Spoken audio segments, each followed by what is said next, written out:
بسم اللہ الرحمن الرحیم۔ السلام علیکم۔ ناول مصحف تحریر نمرہ احمد، ایپیسوڈ نمبر 19۔ اس نے مسکرا کر سر خم کر کے اسے بیٹھنے کا اشارہ کیا۔ وہ سر جھکائے آہستہ آہستہ چلتا قریب آیا اور سامنے والی کرسی پر بیٹھ گیا۔ دونوں خاموشی سے سر جھکائے بیٹھے، وہ مدھر سی آواز سنتے رہے جو غار والوں کا قصہ بیان کر رہی تھی، ان چند نوجوانوں کا قصہ جو کہیں چلے گئے تھے، اور وہ 2 باغوں کے مالک کا قصہ جسے اپنے مال اور اولاد پہ بہت غرور تھا، اور موسیٰ علیہ السلام کا قصہ جو اللہ کے ایک نیک بندے سے ملنے اس جگہ کو ڈھونڈ رہے تھے۔ ہاں، مچھلی نے سمندر میں راستہ بنایا تھا، اور اس گردش والے آدمی کا قصہ جو سفر کرتا ہوا مشرق و مغرب تک جا پہنچا تھا۔ وہ 4 قصے تھے جو قرآن کے درمیان میں رکھ دیے گئے تھے۔ جب وہ ختم ہوئے تو تیمور نے سر اٹھایا۔ محمل اب اسٹاپ کا بٹن دبا رہی تھی۔ تمہیں پتہ ہے یہ کس کی آواز ہے؟ تیمور نے نفی میں سر ہلایا۔ یہ قاری مشاری تھی۔ تمہیں پتہ ہے وہ کون ہے؟ اس نے پھر گردن دائیں سے بائیں ہلائی۔ پہلے وہ سنگر تھے، پھر انہوں نے قرآن پڑھا تو گلوکاری چھوڑ دی اور قاری بن گئے۔ ان کے 11 مختلف ٹونز میں قرآن موجود ہیں، مگر مجھے یہ والی ٹون سب سے زیادہ پسند ہے۔ تمہیں پسند آئی؟ جی، وہ بے ساختہ کہہ اٹھا۔ کون کہہ سکتا تھا؟ یہ وہی چیختا بدتمیزی کرتا بچہ تھا جو اب جھانک کی طرح بیٹھ چکا تھا۔ چند لمحے کو خاموشی سے اپنے بیٹے کو دیکھتی رہی۔ آخر تھا تو وہ بچہ ہی، کتنا ناراض رہ سکتا تھا بھلا؟ اور پھر آہستہ سے بولی، مجھ سے ابھی تک خفا ہو؟ تیمور نے آنکھیں اٹھا کر خاموشی سے اسے دیکھا، منہ سے کچھ نہ بولا۔ کیوں خفا تھے مجھ سے؟ وہ چپ رہا، بالکل چپ۔ تمہیں میں بہت بری لگتی ہوں؟ تمہارا دل کرتا ہے کہ مجھے قتل کر دو؟ نو، نیور، وہ گھبرا کر کہہ اٹھا، پھر ایک دم چپ ہو کر لب کاٹنے لگا۔ تم پہلے تو ایسے نہیں تھے۔ تم میرے لیے ہسپتال پھول لے کر آتے تھے، مجھ سے اتنی باتیں کرتے تھے، میرے ہاتھوں پہ پیار کرتے تھے۔ تمہیں بھول گیا ہے؟ اس کی بھوری آنکھوں میں استجاب پھیل گیا۔ آپ کو سنائی دیتا تھا سب؟ زندگی میں پہلی دفعہ اس نے محمل سے یوں بات کی۔ وہ اندر سے تڑپ کر رہ گئی۔ تمہیں لگتا تھا کہ میں اپنے تیمور کی بات نہیں سنوں گی؟ کیا ایسا ہو سکتا ہے؟ اس نے الٹا سوال پوچھا، تردید نہیں کی۔ نہ وہ جھوٹ بولنا چاہتی تھی، نہ ہی اسے مایوس کرنا چاہتی تھی۔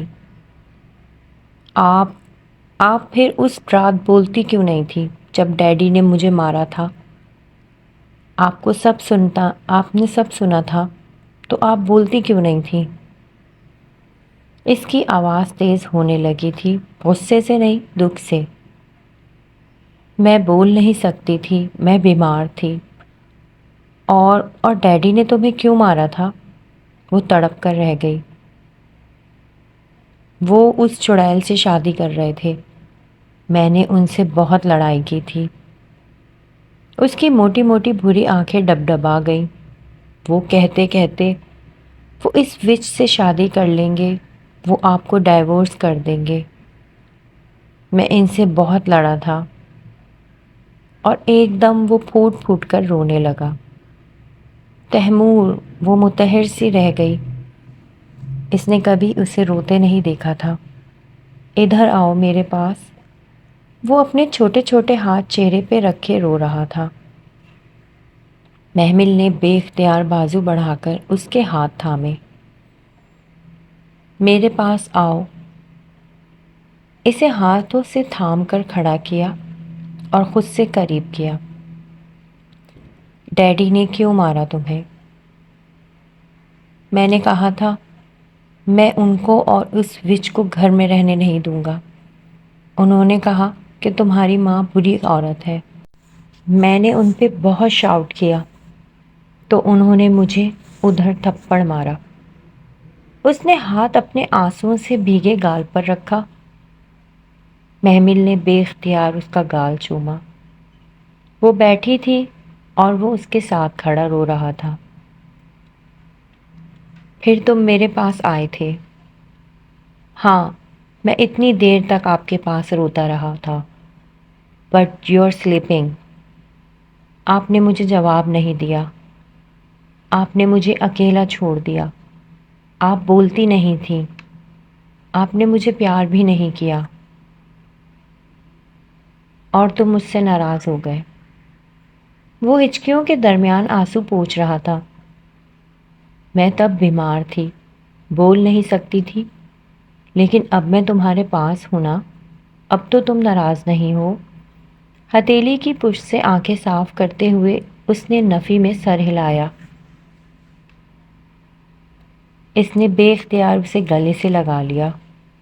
ایک دم ہی اس کے ادھورے وجود میں ٹھنڈک اتر آئی۔ اسے لگا وہ مکمل ہو گئی ہے۔ اب اسے کسی ہمایوں داؤد نامی شخص کی ضرورت نہیں تھی۔ اسے اس کا تیمور واپس مل گیا تھا۔ وہ دن بہت خوبصورت تھا۔ جب وہ دونوں خوب رو چکے تو پھر بیٹھ کر خوب باتیں کی، کبھی لان میں، کبھی ڈائننگ ٹیبل پہ، کبھی لاؤنج میں، اور پھر تیمور کے کمرے میں۔ اس سے بات کر کے محمل کو پتہ چلا تھا کہ اس کا یہ رویہ اس رات کا رد عمل تھا جو اس نے ہمایوں کا تھپڑ کھانے کے بعد محمل کو پکارتے گزاری تھی۔ شاید وہ ساری رات روتا رہا تھا، مگر اس کی ماں نے جواب نہیں دیا تو وہ اس سے بدظن ہو گیا۔ پھر بچہ تھا، کتنی دیر ناراض رہ سکتا تھا۔ بالآخر اپنے اندر کا سارا لاوا نکال کر اب ٹھنڈا ہو چکا تھا۔ اور یہ بدگمانی کی عادت تو اس نے اپنے ماں باپ سے ورثے میں لی تھی۔ اس کا قصور نہیں تھا۔ اس کی باتوں سے محسوس ہوتا تھا کہ وہ آرزو اور ہمایوں کے تعلق کو بھی جانتا تھا، مگر محمل دانستہ اس موضوع کو نہیں چھیڑتی تھی۔ محمل کو اب احساس ہوا تھا کہ تیمور غیر معمولی ذہین اور سمجھدار لڑکا تھا۔ وہ ایک ایک چیز کے بارے میں خبر رکھتا تھا۔ اسے معلوم تھا کہ کب ہمایوں نے اسے طلاق دی، کب اسے جھڑکا، کب اس پہ چلایا، اور دوسری ہر شے جو ان دونوں کے درمیان تھی وہ ظاہر کرتا تھا کہ اسے اس سے نفرت ہے، مگر اس کے باوجود وہ اس کے ہر پل کی خبر رکھتا تھا۔ اگر ڈیڈی نے آپ کی ڈیورس واپس نہ لی تو آپ یہاں سے چلی جائیں گی؟ وہ دونوں تیمور کے کمرے میں بیٹھے تھے جب اس نے بے حد اداسی سے کہا، جانا تو ہے، مگر ابھی 2.5 منتھ تو آپ ادھر ہی ہیں نا؟ آپ کی ڈائیورس کے 3 منتھ بعد تک آپ نے یہیں رہنا ہے نا؟ وہ اپنی باتوں سے اسے حیران کر دیتا تھا۔ اس کی عمر اتنی نہیں تھی، مگر وہ ہر بات سمجھتا تھا۔ ہاں، ابھی تو 1/2 منتھ ہوا ہے، ابھی تو بہت ٹائم باقی ہے۔ کیا پتہ ڈیڈی ڈائیورس واپس لے لیں؟ اس نے سوچا اسے سمجھائے کہ پہلی طلاق واپس نہیں ہوتی، بلکہ اس میں رجوع ہو سکتا ہے، مگر اس کے ننھے دماغ کو خواہ مخواہ کہاں الجھاتی، سو بات بدل دی۔ مجھے اپنے باکس دکھاؤ۔ آپ ٹاپک چینج مت کریں، میں آپ کو ساری باکس دکھا چکا ہوں۔ وہ میرا مطلب تھا کہ پیپرز دکھاؤ۔ محمل اس سے پہلے کہ تیمور جواب دیتا، اس نے فرشتے کی آواز سنی جو اسے باہر سے پکار رہی تھی۔ اس کی ویل چیئر چونکہ دروازے سے دور تھی، اس لیے اس نے تیمور کو اشارہ کیا، بیٹا دروازہ کھولو۔ پلیز نو۔ اس نے برا سا منہ بنایا اور وہیں بیڈ پر بیٹھا رہا۔ محمل، فرشتے کی آواز میں پریشانی تھی۔ تیمور پلیز دروازہ کھولو، خالہ بلا رہی ہیں۔ وہ چاہتی تو فرشتے کو آواز دے کر بلا لیتی، مگر فی الحال وہ تیمور کو ناراض نہیں کرنا چاہتی تھی۔ شی از ناٹ مائی خالہ، وہ منہ ہی منہ میں بدبداتا اٹھا اور دروازہ کھول دی، آدھا کھول کر سر باہر نکالا اور غصے سے بولا، what's wrong with you? Oh sorry, میں محمل کو ڈھونڈ رہی تھی۔ فرشتے کی خجل سی آواز سنائی دی۔ وہ میرے ساتھ ہیں، پلیز ہمیں ڈسٹرب نہ کریں۔ اس نے زور سے دروازہ بند کر دیا، پھر واپس مڑا تو محمل قدرے خفا سی اس کو دیکھ رہی تھی۔ وہ میری بہن ہے، تم اسے مجھ سے بات بھی نہیں کرنے دو گے بیٹا؟ آپ کیوں اس وچ نمبر 2 کو پسند کرتی ہیں؟ میرا تو دل کرتا ہے اس سے کہوں اپنا سامان اٹھائے اور یہاں سے چلی جائے۔ بگڑ کر کہتے ہوئے اس نے پلٹ کر دروازہ کھولا۔ آ جاؤ فرشتے۔ فرشتے کا چہرہ دکھائی دیا تو محمل نے مسکرا کر کہا۔ وہ حیران سی دروازے میں کھڑی تھی۔ تم اور سنی، او مائی گاڈ، یہ کیسے ہوا؟ وہ حیرت زدہ بھی تھی اور خوش بھی۔ بس اللہ کا شکر ہے، اس نے مسکراہٹ دبا کر کاندھے اچکائے، جیسے خود بھی اس خوشگوار واقعے پہ لاجواب ہو گئی ہو۔ آئی ایم سو ہیپی محمل، فرتے جذبات سے اس کی آنکھیں دبدبا گئیں اور اس سے پہلے کہ محمل بھی کچھ کہہ پاتی، تیمور زور سے بولا، آپ جھوٹ بولتی ہو، مجھے سب پتہ ہے۔ فرشتے کا چہرہ ماند پڑ گیا، وہ ایک دم زور سے چلایا۔ فرشتے لب کاٹتے ایک دم پلٹی اور تیزی سے اپنے کمرے کی طرف چلی گئی۔ تیمور غصے میں مٹھیاں بھینچے بیٹھا تھا۔ وہ گئی تو اس نے زور سے دروازہ بند کیا اور قریب رکھا کاغذ اٹھا کر پھاڑ ڈالا، پھر اس کے ٹکڑے دروازے پہ دے مارے۔ محمل باغور اس کا رویہ دیکھ رہی تھی، پھر وہ واپس آ کر بیڈ پہ بیٹھا تو اس نے اس کی رف کاپی اٹھائی، اس میں سے 3 صفحے پھاڑے اور تیمور کی جانب بڑھائے۔ لو، ان کو بھی پھاڑ دو۔ تیمور نے پہلے ذرا حیرت سے اسے دیکھا، پھر جھپٹ کر کاغذ پکڑے اور انہیں ٹکڑے ٹکڑے کر دیا۔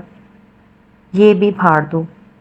وہ اس کی کاپی سے ایک ایک صفحہ نکال کر اسے پکڑاتی جا رہی تھی اور وہ وحشیانہ انداز میں اسے پھاڑتا جا رہا تھا، یہاں تک کہ وہ تھک گیا اور سر ہاتھوں پر گرا دیا۔ محمل نے اس کی کاپی بند کر کے بیڈ پر ڈال دی۔ اٹھو، پانی پیو اور مجھے بھی پلاؤ۔ اس کے اندر کا لاوا باہر آ چکا تھا، سو خاموشی سے اٹھا اور باہر نکل گیا۔ چند لمحے بعد واپس آیا تو اس کے ہاتھ میں پانی سے بھرا شیشے کا گلاس تھا۔ محمل نے گلاس تھاما، پانی پیا اور پھر گلاس اس کی طرف بڑھا دیا۔ اس کو بھی دیوار پہ مار لو اور توڑ دو۔ تیمور لب کاٹتے دیکھتا رہا مگر گلاس لینے کے لیے ہاتھ نہیں بڑھایا۔ اسے توڑنا چاہتے ہو؟ نو۔ اب وہ ٹھنڈا ہو چکا تھا۔ چلو لان میں چلتے ہیں، میں تمہیں ایک اسٹوری بھی سناؤں گی۔ اس کی بات پر وہ مسکرا دیا اور گلاس اس سے لے کر دروازہ کھولا، پھر ایک طرف ہٹ کر اسے راستہ دیا۔ وہ آسودگی سے مسکراتی ویل چیئر کے پہیوں کو دونوں ہاتھوں سے گھما کے آگے بڑھنے لگی۔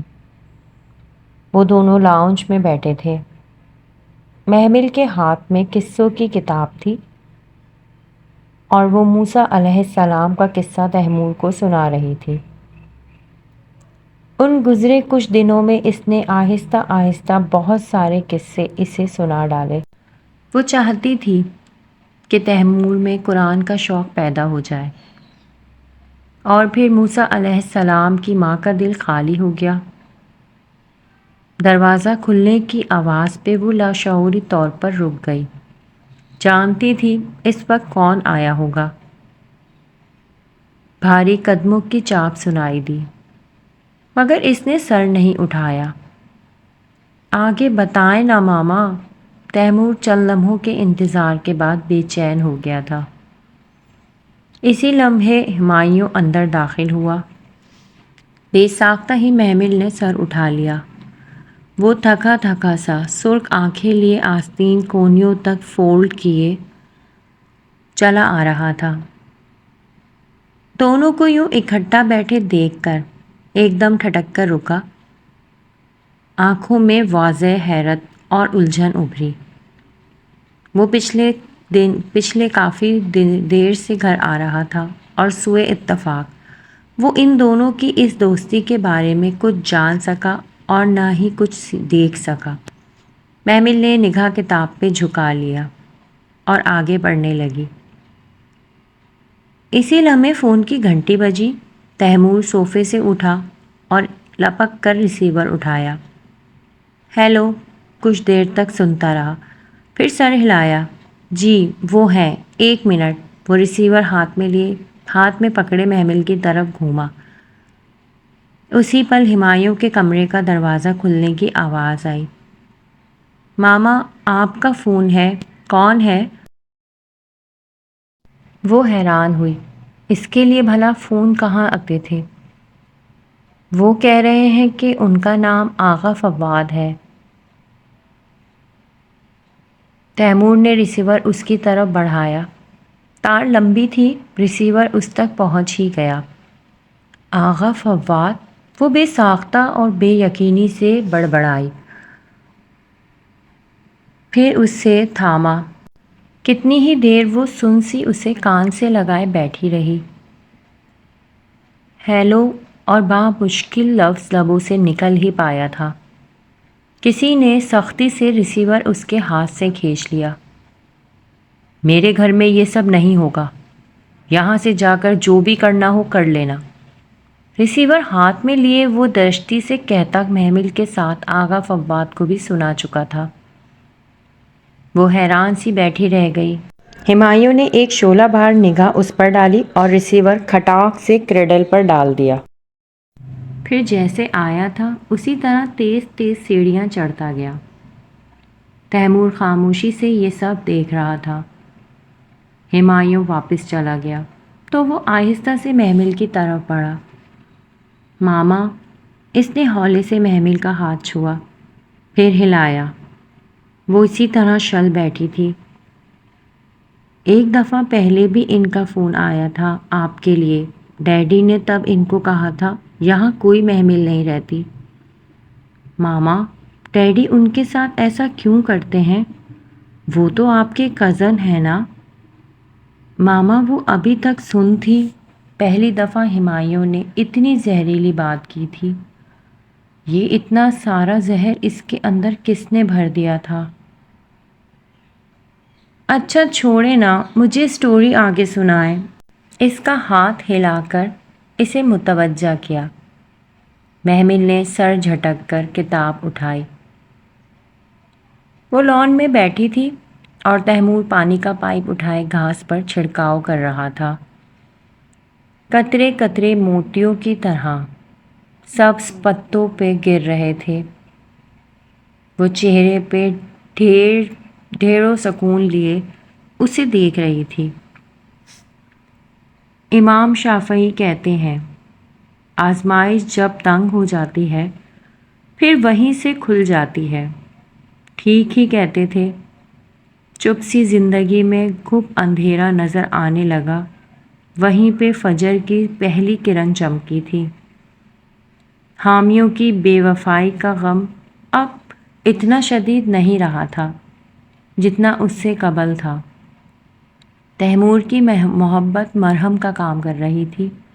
شام اتر رہی تھی جب اس نے گیٹ پہ آہٹ سنی تو گردن موڑ کر دیکھنے لگی۔ فرشتے نے باہر سے اندر ہاتھ کر کے گیٹ کا ہک کھولا تھا اور اب دروازہ کھول کر داخل ہوئی تھی۔ اس کے ہاتھ میں ہینڈ بیگ تھا۔ وہ اپنے مخصوص سیاہ عبایا اور اسکارف میں ملبوس تھی۔ جس میں اس کا چہرہ چمک رہا تھا۔ وہ غالباً مسجد سے آ رہی تھی۔ اس وقت وہ ادھر پڑھانے جاتی تھی۔ السلام علیکم، جلدی آ گئیں؟ اسے آتا دیکھ کر محمل نے مسکرا کر مخاطب کیا۔ ہاں، بس ذرا تھک گئی تھی۔ وہ تھکان سے مسکراتی اس کی طرف چلی آئی۔ کھانا کھا لیں؟ آپ نے دوپہر میں بھی نہیں کھایا تھا۔ ہاں، کھاتی ہوں، اس نے تھکے تھکے انداز میں کہہ کر انگلی سے کنپٹی سہلائی۔ اس کی مخروطی انگلیوں میں چاندی کی وہی انگوٹھی تھی جو اکثر دیکھتی تھی۔ جانے کیوں، وہ محمل کو قدرے پریشان لگی تھی۔ خیریت فرشتے، مجھے آپ بہت ٹینس لگ رہی ہیں۔ نہیں تو، وہ پھیکا سا مسکرائی۔ تبھی فاصلے پر کھڑے تیمور نے پائپ پھینکا اور ان کی طرف آیا۔ وہ ٹینس بھی ہیں تو آپ کیوں کیئر کرتی ہیں؟ وہ بہت غصے اور بدتمیزی سے بولا تھا۔ محمل نے فرشتے کی مسکراہٹ کو واضح مان پڑتے دیکھا۔ اس کا دل دکھا۔ تیمور بیٹا، وہ تمہاری خالہ ہیں، ایسے بات کرتے ہیں؟ جسٹ گو، آپ چلی جاؤ یہاں سے، وہ پیر پٹک کر بولا، بالکل ہمایوں کی طرح۔ سوری سنی، وہ شکستگی سے اٹھی، بیگ ہاتھ میں لیا اور تیز تیز قدموں سے ان کی روش پار کر گئی۔ اور جہاں میری ماما ہوں وہاں مت آیا کرو، وہ اس کے پیچھے چلایا تھا۔ محمل نے تعصب سے برآمدے میں دیکھا جہاں فرشتے دروازہ بند کر کے گم ہو گئی۔ تیمور ابھی تک لب پیچھے برآمدے کو دیکھ رہا تھا۔ اف، یہ لڑکا کیسے سمجھاؤں اسے کہ تمہارے بڑے تمہارے دشمن نہیں ہیں۔ وہ سر جھٹک کر رہ گئی۔ وہ کچن میں اپنی ویل چیئر پر بیٹھی تھی۔ گود میں ٹوکری تھی جس میں مٹر رکھے تھے۔ تیمور بلقیس کے ساتھ مرکز تک گیا تھا۔ وہ مٹر چھیلتے ہوئے لاشعوری طور پر اس کا انتظار کر رہی تھی۔ کچن کا دروازہ نیم وا تھا۔ وہ ویسے بھی اس سمت میں بیٹھی ہوئی تھی کہ لاؤنج سے نظر نہ آ سکتی تھی۔ تبھی اسے بیرونی دروازہ کھلنے کی آواز آئی اور ساتھ ساتھ قدموں کی چاپ بھی۔ پھر قریب آتی آوازیں۔ مٹر چھیلتے اس کے ہاتھ رک گئے۔ ایسا کب تک چلے گا ہمایوں؟ وہ آرزو تھی اور تنک کر کہہ رہی تھی۔ کیا؟ انجان مت بنو، ہم کب شادی کر رہے ہیں؟ ان کی آوازیں قریب سے آ رہی تھیں۔ وہ دم سادے بیٹھی رہ گئی۔ مٹر کے دانے ہاتھ سے پھسل گئے۔ کر لیں گے، اتنی جلدی بھی کیا ہے؟ کیا مطلب جلدی؟ اتنا عرصہ ہو گیا تمہیں اسے طلاق دیے۔ اس کی عدت ختم ہو لینے دو۔ اور کب ختم ہوگی؟ 1-2 ہفتے رہتے ہیں۔ وہ رسان سے کہہ رہا تھا۔ وہ دونوں وہیں لاؤنج کے وسط میں کھڑے باتیں کر رہے تھے۔ کیا اس کی عدت ختم ہونے سے پہلے ہم شادی نہیں کر سکتے؟ نہیں۔ اس کا انداز اتنا سرد اور قطعی تھا کہ پل بھر کو آرزو بھی چپ ہو کر رہ گئی۔ مگر ہمایوں، کہاں نا نہیں، وہ اب سختی سے بولا تھا۔ اگر تمہیں منظور نہیں ہے تو بے شک شادی نہ کرو، جاؤ، چلی جاؤ۔ وہ تیزی سے سیڑھیاں چڑھتا چلا گیا۔ نہیں ہمایوں، سنو، رکو، وہ بھوکلائی سی اس کے پیچھے لپکی۔ سیڑھیاں چڑھنے کی آوازیں مدھم ہو گئیں۔ وہ دونوں اب اس سے دور جا چکے تھے۔ ماما، کتنی ہی دیر بعد تیمور نے اسے پکارا تھا۔ اس نے چونک کر سر اٹھایا۔ وہ اس کے سامنے کھڑا تھا۔ تم کب آئے؟ وہ سنبھلی۔ ماما، وہ آہستہ سے اس کے قریب آیا۔ آپ رو رہی ہیں؟ اس نے اپنے ننھے ننھے ہاتھ اس کے چہرے پر گرتے آنسوؤں پہ رکھے۔ وہ حیران رہ گئی۔ پتہ نہیں کب یہ آنسو پھسل پڑے تھے۔ آپ نہ رویا کریں۔ وہ اب آہستہ سے اس کے آنسو صاف کر رہا تھا۔ محمل بھیگی آنکھوں سے مسکرائی اور اس کے ہاتھ تھام لیے۔ میں تو نہیں رو رہی۔ آپ رو رہی ہیں۔ میں بچہ تھوڑی ہوں۔ وہ اس کی غلط بیانی پہ خفا ہوا۔ اچھا اب تو نہیں رو رہی۔ اور شاپ سے کیا لائے ہو؟ چپس۔ اس نے چپس کا پیکٹ سامنے کیا۔ ادھر میں اتنی دیر سے گیا ہوا ہوں پر آپ نے ابھی تک مٹر نہیں چھیلے۔ یو آر ٹو سلو ماما۔ اس نے مٹر کی ٹوکری اس کی گود سے اٹھائی اور کاؤنٹر پر رکھ دی۔ آئیں باہر چلتے ہیں۔ رہنے دو تیمور، میرا دل نہیں کر رہا۔ بلقیس بوا۔ اس کی سنے بغیر بلقیس کو پکارنے لگا۔ ماما کو باہر لے آؤ۔ اور وہ اپنی ناقدری کا غم اندر ہی اندر دباتی رہ گئی۔ بڑے عرصے سے لائبریری کی صفائی نہیں ہوئی تھی۔ وہ کتنے ہفتوں سے سوچ رہی تھی کہ کسی دن کروا لے۔ آج ہمت کر ہی لی۔ بلقیس کو کہنے کی دیر تھی، فوراً لگ گئی۔ وہ دروازے کی چوکھٹ پر ویل چیئر پر بیٹھی ہدایت دے رہی تھی۔ یہ والی باکس اندر رکھ دو، وہ اس طرف والی سامنے کر دو، میز سے یہ سب ہٹا لو اور اس والے شیلف میں رکھ دو۔ جھاڑ پونچھ سے گرد اڑ رہی تھی۔ سالوں سے کسی نے کتابوں کو صاف نہیں کیا تھا۔ بی بی ان کو تو کیڑا لگ گیا ہے۔ وہ پریشان سی کچھ کتابوں کے کنارے دیکھ رہی تھی۔ تاریخ کی پرانی کتابیں۔ ان کو الگ کر دو۔ بلقیس پھرتی سے انہماک سے کتابیں صاف کر کے اوپر لگانے لگی۔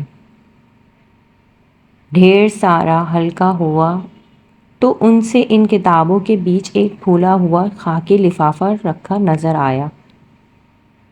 یہ لفافہ اٹھا کر دو، شاید ہمایوں کے کام کا ہو۔ کتاب سیٹ کرتی بلقیس رکی اور خاکی لفافہ اٹھا کر اسے تھمایا۔ اس نے الٹ پلٹ کر دیکھا، کوئی نام پتہ نہیں لکھا تھا۔ اوپر اکھڑی ہوئی سی ٹیپ لگی تھی جسے کھول کر پھر لگا دی گئی ہو۔ پتہ نہیں کس کا ہے۔ بنا کسی تجسس کے محمل نے ٹیپ اتاری اور لفافہ گود میں الٹ دیا۔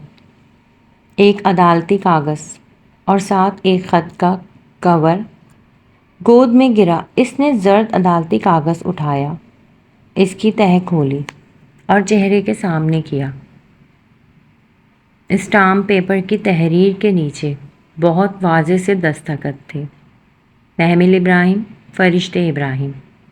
وہ بری طرح سے چونکی اور تیزی سے اوپر تحریر پر نگاہیں دوڑائیں۔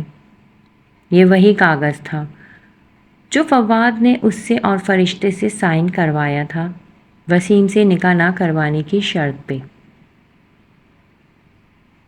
اس کی گردن پہ پستول رکھ کر۔ مگر یہ ادھر ہمایوں کی لائبریری میں کیا کر رہا تھا؟ وہ تو اس معاملے سے قطعی لا علم تھا۔ یہ موضوع کبھی زیر بحث آیا ہی نہیں۔ بس ایک دفعہ آغا جان کے گھر سے واپسی پہ ہمایوں نے اسے اپنا حصہ لینے کے لیے کہا تھا، مگر وہ ٹال گئی تھی۔ اگر وہ براہ راست پوچھتا تو وہ بتا دیتی۔ پھر فرشتے نے بھی نہیں بتایا کہ یہ کاغذ اس کے ہاتھ کیسے لگا۔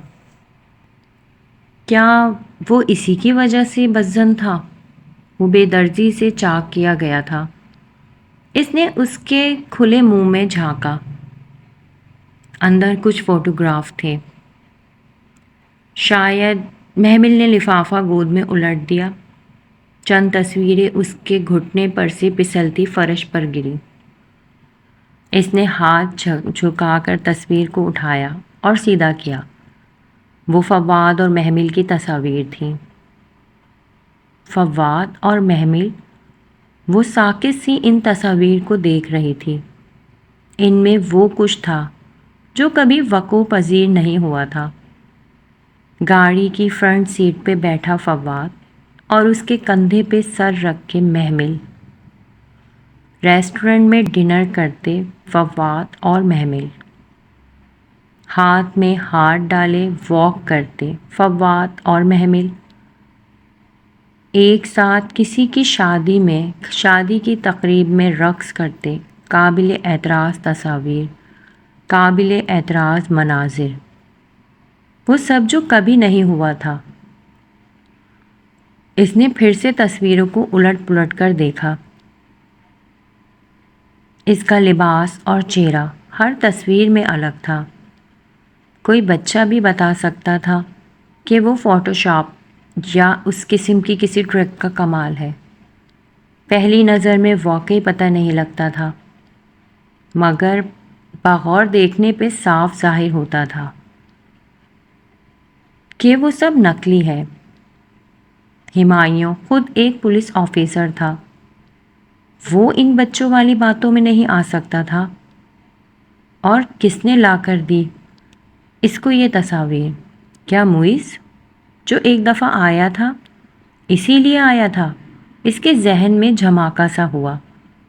پزل کے سارے ٹکڑے ایک ساتھ جڑنے لگے. آرزو نے کہا تھا کہ وہ ہمایوں کو اس سے چھین لے گی.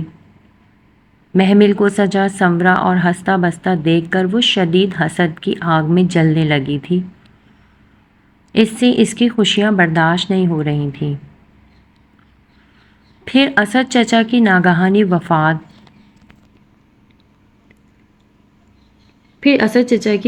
وفات کے بعد یقیناً وہ لوگ مالی کرائسس کا شکار رہے ہوں گے. ایسے میں محمل کی طویل بے ہوشی نے آرزو کو امید دلائی ہوگی، اور شاید یہ سب ایک سوچا سمجھا پلان تھا. یہ جعلی تصاویر بنا کر محمل اور فرشتے کا دستخط شدہ کاغذ ہمایوں کو دکھا کر اس نے ہمایوں کو بھڑکایا ہوگا. مگر کیا ہمایوں چھوٹا بچہ تھا جو ان کی باتوں میں آ جاتا؟ کیا ایک منجا ہوا پولیس آفیسر اس قسم کے بچکانہ کھیل کا شکار بن سکتا تھا؟ کیا بس اتنی سی باتوں پہ ہمایوں اتنا بدظن ہو گیا تھا کہ اپنی بیوی سے دوری اور آرزو سے بڑھتا التفات؟ پزل کا کوئی ٹکڑا اپنی جگہ سے غائب تھا. پوری تصویر نہیں بن رہی تھی. اس نے بے اختیار ہو کر سر دونوں ہاتھوں میں تھام لیا. دماغ چکرا کر رہ گیا. بی بی تسی ٹھیک ہو؟ بلقیس نے اس کا شانہ ہلایا تو وہ چونکی. ہاں، مجھے باہر لے جاؤ. اس نے جلدی سے تصویریں لفافے میں ڈالی مبادا بلقیس انہیں دیکھ نہ لے. پزل کا کوئی ٹکڑا واقعی غائب تھا. شام کے سائے گہرے ہو رہے تھے جب بیرونی گیٹ پہ ہارن کی آواز سنائی دی. وہ جو دانستہ لاؤنج میں بیٹھی تھی فوراً الرٹ ہو گئی. ہمایوں کی گاڑی کے زن سے اندر داخل ہونے کی آواز، پھر لاک کی کھٹکھٹ.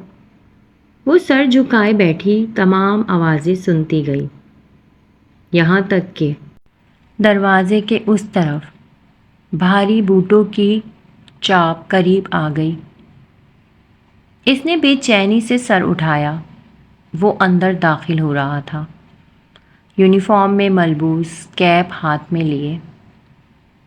وہ چند قدم چل کر قریب آیا. اسے وہاں بیٹھے دیکھ کر لمحے بھر کو رکا.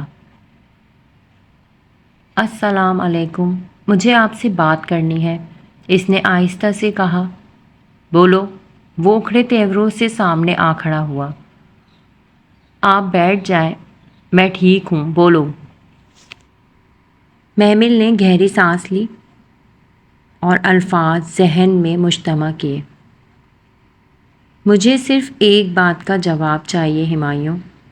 بس ایک بار مجھے بتا دیں کہ آپ میرے ساتھ ایسا کیوں کر رہے ہیں؟ آنسوؤں کا گولا اس کے حلق میں پھنسنے لگا. کیا کر رہا ہوں؟ آپ کو لگتا ہے آپ کچھ نہیں کر رہے؟ علیحدگی چاہتا ہوں. یہ کیا جرم ہے؟ وہ سنجیدہ اور بے نیاز تھا. مگر آپ اتنے کیوں بدل گئے؟